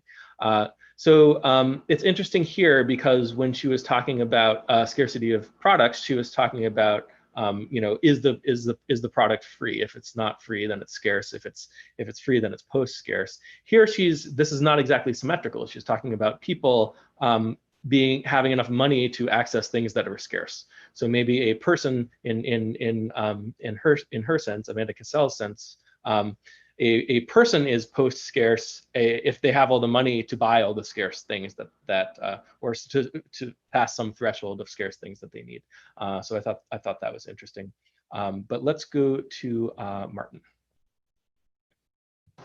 So I'm going to throw in a little twist to the conversation here. So in my profile picture, some may see the woman sitting there with me, and she's a former KGB agent. I say KGB because her division of the KGB after the fall of the Soviet Union was spun off into what's called the SVR. And she once commented to me, we were talking about open source software. And she claimed that open source developed in the West because the West, and this is the way she talked, it's hilarious. The West knew that if they tried to keep the software private or secret or not open source, that Russia would simply steal it. And she does have this notion that in international relations, that would be perfectly legitimate. In other words, nations compete. You've got these intelligence services. She was from one intelligence service. And if they can steal it, it's perfectly okay. It's good. It's just the way that nations compete. So a little bit with that sort of as a thought, as a sort of a backdrop. But I thought we might talk a little bit more about in the article, that some might recognize the picture of Aaron Swartz with some of the discussion about IP. And so if we have on the call here some folks who might sort of consider themselves content providers or content developers, this sort of notion of that content, obviously it takes effort for you to create that content, but then should the content itself be free? In other words, and this is a little bit sort of, this would be maybe too much of a generalization for Aaron Swartz, but there is this sort of notion of, make all information freely available. And, he was, of course, in the whole case there where he downloaded JSTOR and probably with the intent to distribute it, he never got the chance to. And of course, there's his whole legal saga, and eventually he committed suicide. But from the standpoint of the question of IP and the way it is in the article, and thinking about Aaron Swartz, and if we have people on the call who are content developers, what do you think of the notion of separating your income might be UBI, from what you're actually doing, producing content? And, think of that in the sense of the Russian SVR, Russian KGB, they can't steal it from you if it's free. Yeah, I think that's a great question, and it really ties into my initial thinking about basic income. I kind of I was a software developer, and I kind of had this notion that it should all be free, and the reason it's not is kind of absurd. Some people might say that you need to pay for it to create an incentive for the content to be created in the first place. That's an argument that we hear, but I think most people write things because they want people to read them. They have something they want to say. There are people who do it for the money, but I think that content is not necessarily content that is as useful to society. If someone really has something that they want to say, that's the stuff that I want to read. So if you're not paying people to write stuff, we might actually have better content, better writing and maybe less fluff out there on the internet, less clickbait or that kind of thing. I don't know if you're just trying to drum up ads or something like that. But who knows? I think so a lot of people have their hands up. I am going to call on Bethany. Go ahead, Bethany. So this ties into the quote actually that you had, but I thought it was also interesting that she brought up costly signaling, like basically just showing off your relative status, because that's scarce in a different kind of way, in the sense that it's all about your relative status. So those kinds of purchases, or like the use of that kind of good differently. In one sense, it can be less scarce in the sense that no matter what resources you have, you can just show off that you have or what resources are in the environment. All you care about is showing off your relative rank. So even if it's kind of like a resource scarce environment, you can do that just as well as if it's a resource rich environment. So there's sort of that perspective on it. But on the other hand, it can't ever really be like post scarce in the sense that everybody can't always have all of it that they want, because it's all about your relative status. So I just thought it was interesting to think about those kinds of goods as very different in terms of what scarcity might mean than goods like food, where the main purpose is to get calories and you can kind of max out on that. And it's not really about your relative calories that you're consuming versus other people. Yeah, I think that's a really good point. No matter how post-scarce we get, we're going to want to create artificial scarcity of something so that people can have this kind of competition and ranking against each other. And those things that are scarce, they don't necessarily have to use up a lot of scarce resources that could go to other things. Like a painting that's really expensive, it doesn't use up more paint than a child's painting that doesn't. I mean, maybe the child made an expensive painting. I don't know, but yeah. So there's ways to direct that kind of spending and that kind of costly signaling in ways that don't take resources away or minimally take resources away from ordinary people, ordinary consumers. So I'm going to do one more quote from the article, and then we'll go around and get people's final thoughts. So here we go.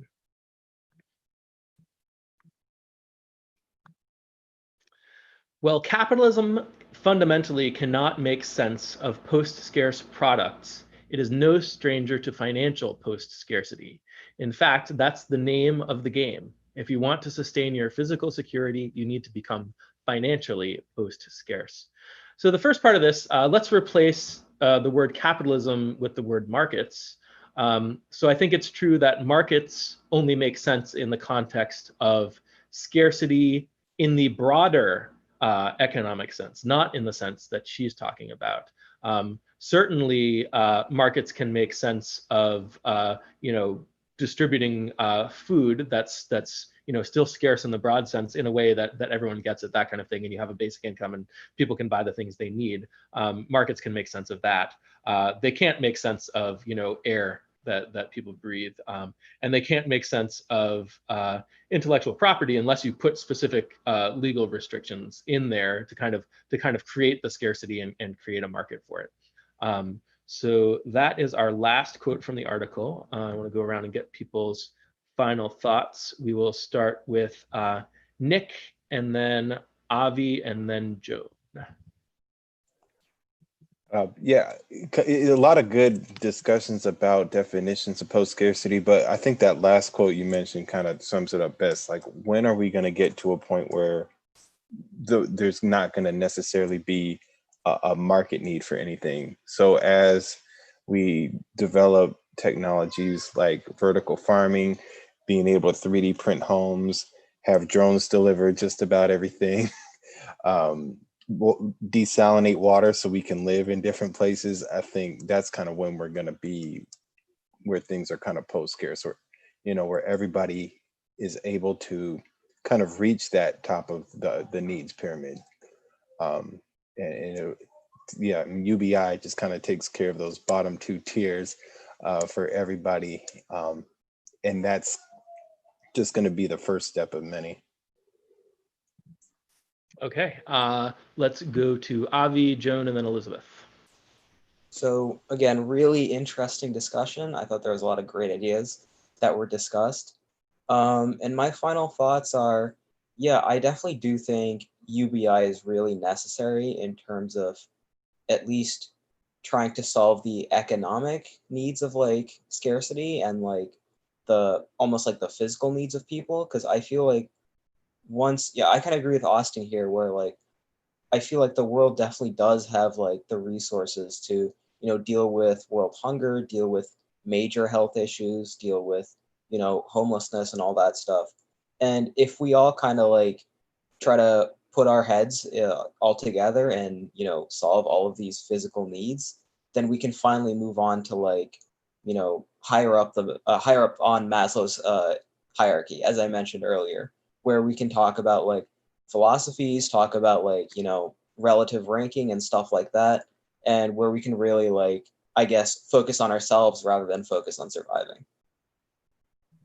Yeah, good stuff. Let's go Joan, Elizabeth, and then Martin.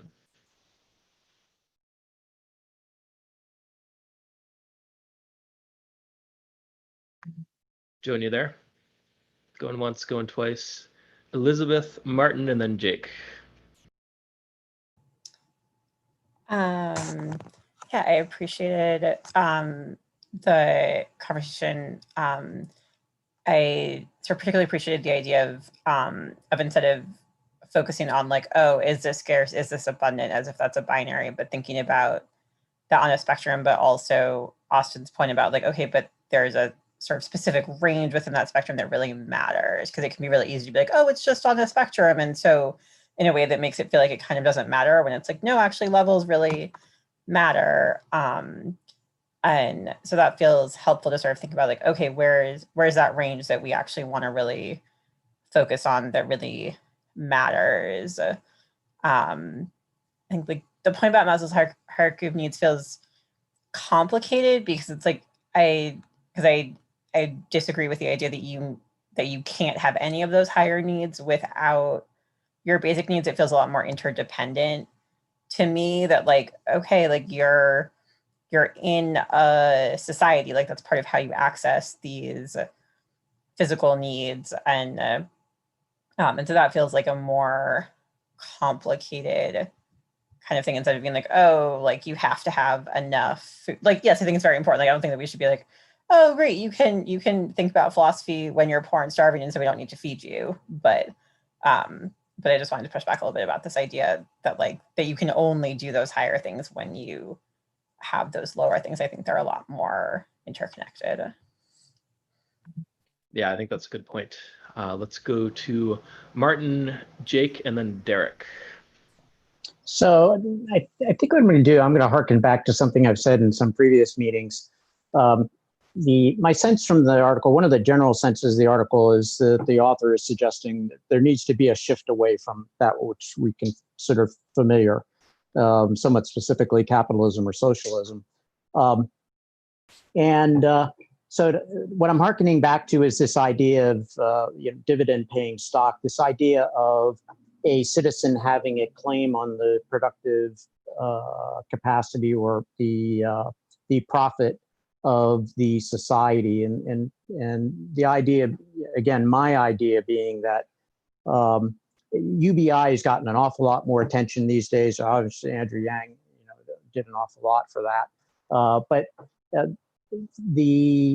to some extent, it is probably would be received by people who are not familiar with it at all. The first thought would be how radical it would sort of seem. Like, what are you telling me? I got to shift away from everything I know of socialism, or shift away from communism, or shift away from capitalism, or whatever.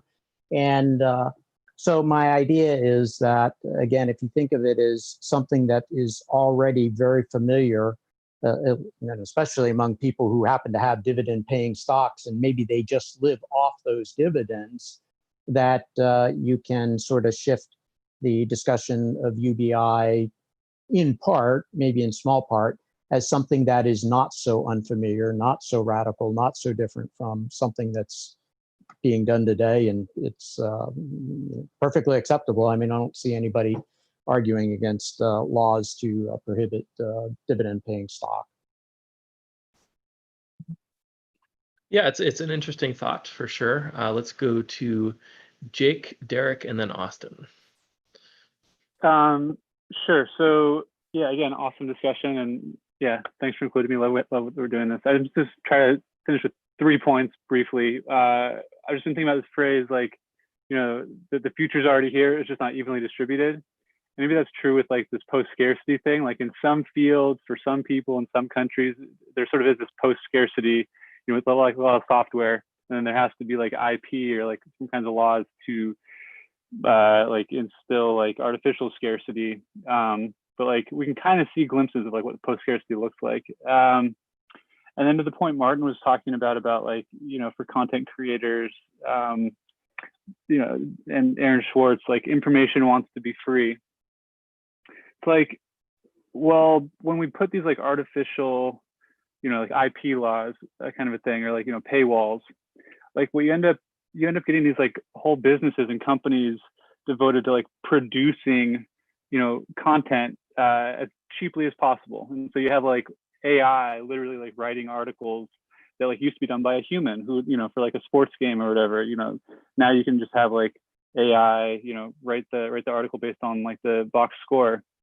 And so some of the stuff that like seems like human, like creative writing kind of stuff ends up getting replaced by something that can do it cheaper, which is like a robot. Which so there's these like, when information isn't free, like there's just these weird distortions that we're seeing like right now today, that, you know, don't have to exist, but, you know, the market responds to incentives, and anyways, it is what it is for now. And then the last point, kind of this idea that I've been thinking about for a while. I mean, it's a catchy phrase, I thought, but I'm curious if you guys think there's any truth to it. But like in this world, like money is the means of production. Like, so to Alex's like main thing of like, the economy only produces what people have like the means to purchase. It's like, it's not quite socialism, you know, where the state owns the means of production, but like maybe everybody can own and have a little bit of means of production, which is just money, which is just like, you know, demand, potential demand. Anyway, it's just an interesting kind of pithy little phrase I've been thinking about, like money is the means of production. Yeah, I like that last point. Sometimes I like to say that money is the means of consumption. So instead of giving people ownership of the means of production, you give people access to the means of consumption, and that's money. And in a sense, because you have that money to spend, you do have some ownership over the production, because you know, the economy will produce what the people with money want. So there is kind of a sense of ownership of production there as well, through the means of consumption. Yeah. I guess I just want to throw one last thing, which is just like, I don't want like Mark Zuckerberg should totally be out there like doing his cool software stuff. Like developers should be doing cool stuff, but they don't need to become like the trillionaires of the world. Like, how do we have a system where like the nicest people, like the kindest people, the most generous people, the people that are like best at raising kids are like the famous, you know, richest ones, kind of a thing? Yeah, I don't know the answer to that question, but I do know that basic income gives people more freedom to spend their time doing that kind of thing, no matter how rich you are. It gives people the freedom that you might normally only get if you're in that kind of position. So maybe it would facilitate that. I don't know. Let's go to Derek, and then Austin, and then Bethany. Great talk. I think if we bring it down to kind of brass tacks on like what's useful for thinking about basic income, I really like the idea of trying to escape a scarcity mindset and thinking about how to achieve more abundance. I don't really like the idea of talking about post-scarcity as if it was either a physical or a technological state that can be arrived at, because the problem with that is you start getting arguments for basic income. Like I saw a really good talk between Jeffrey Crocker and Francis Coppola the other day. But Jeffrey, despite some many good points he made, he was kept sort of implying that basic income was something we could only do now that we've reached this point. where technology's advanced and now things are less scarce. Now we can afford to do this. But the reality is that, and just like Francis answered to actually a question that Alex posed, was that, well, actually 100 years ago, people were dirt poor and they could have benefited from basic income then too. Basic income sort of always makes sense. However you're distributing output of the economy, it makes sense to do what you can and to help everybody. And so, yeah, I think that we should solve that distribution problem, and we should give everybody as much abundance as we've achieved for them at the present moment. And we don't need to worry about, we want to be wary of arguments that are going to put UBI off into the future where it's been, where automation has been for so long. Yeah, I like that. That's a good point. Let's go Austin, then Bethany. Okay, so just to be difficult, Getting some buzz from you, Austin. Is it better now? Yes. Okay, this headset went through the wash, I think. Just to push back a little bit, I think David might be when he says 100, you know, or whoever he was quoting 100 years ago, a basic income would have been helpful. It's like, yeah, but 20,000 years ago, it probably wouldn't have been, right? If we started putting money in the hands of people who didn't use a market economy, and there was like sort of markets sort of depend on some surplus as well and some trade. I don't know. Maybe I'm going too far here, but I think that it does matter whether the degree of scarcity is relevant to basic income and to how much we can pay, and the further off scarcity is, or the less of an issue scarcity is, the more a basic income makes sense. And I kind of think that that this is where there is some level of sufficiency that we need to measure, right? We need to know what's sufficient. Like, nobody needs a bedroom. Pardon, there's more buzzes in there. I can hear it myself.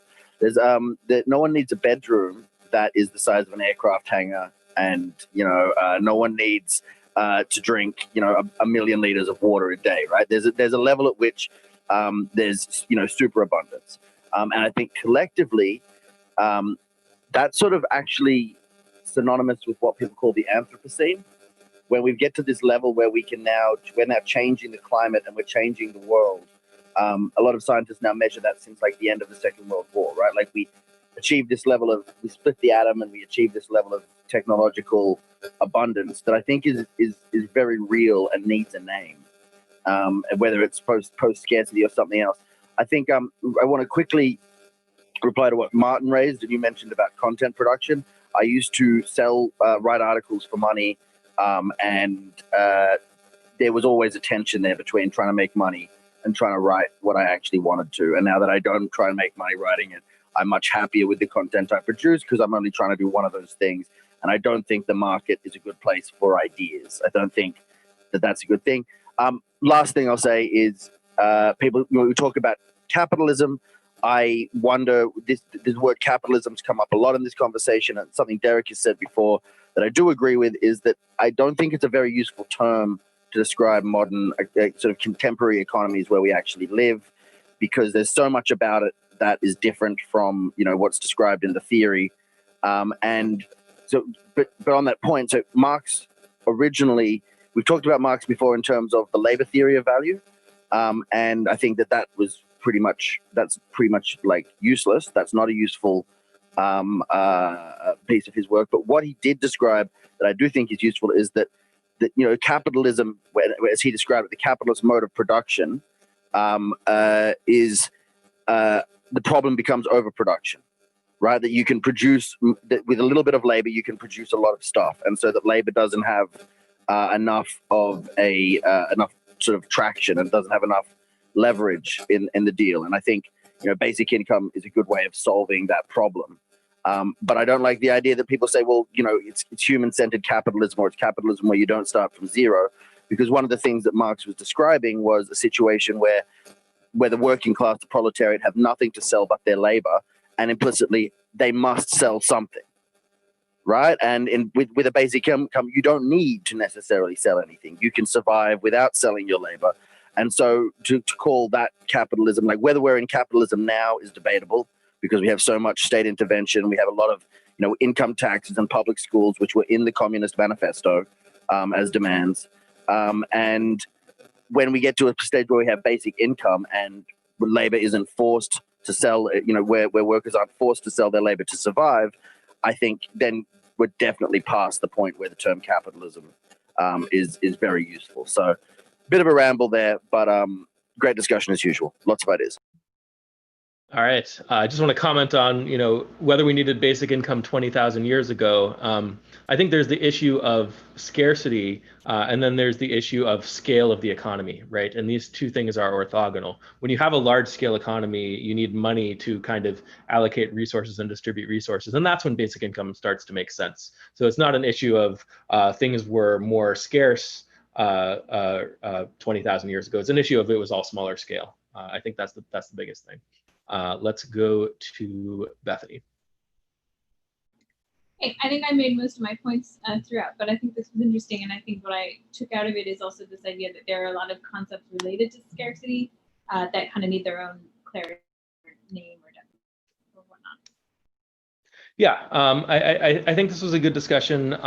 I tend not to be a fan of the term post-scarcity, and I don't really use it when talking about basic income, but people do, and it does get at something important, which is both the idea that we're getting more productive than we have in the past, or our potential is going up. How do we access that potential? And then, from the individual's point of view, you don't necessarily need to be lacking your basic stuff that you need and want, and we can talk about that stuff and be smart about talking about that stuff. I have an aversion to the term post-scarcity, but it does capture something useful, and maybe we should try to figure out how to come up with something different, or accept that when we talk about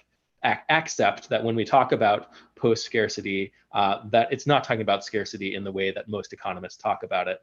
So we just need to be very careful about making that distinction and not falling into the trap of, economics is about scarcity, therefore it doesn't apply to a post-scarcity world or something like that, which I've heard some people say, which doesn't really make sense. So great discussion. Next week's topic, as I mentioned earlier, is the Chicago Boys. So a group of economics PhD students from Chile who went up to University of Chicago, learned economics from Milton Friedman, and went back down to Chile and completely changed their economic system based on free market principles and kind of rippled around the world. So we're going to talk about that. All right, thanks, guys.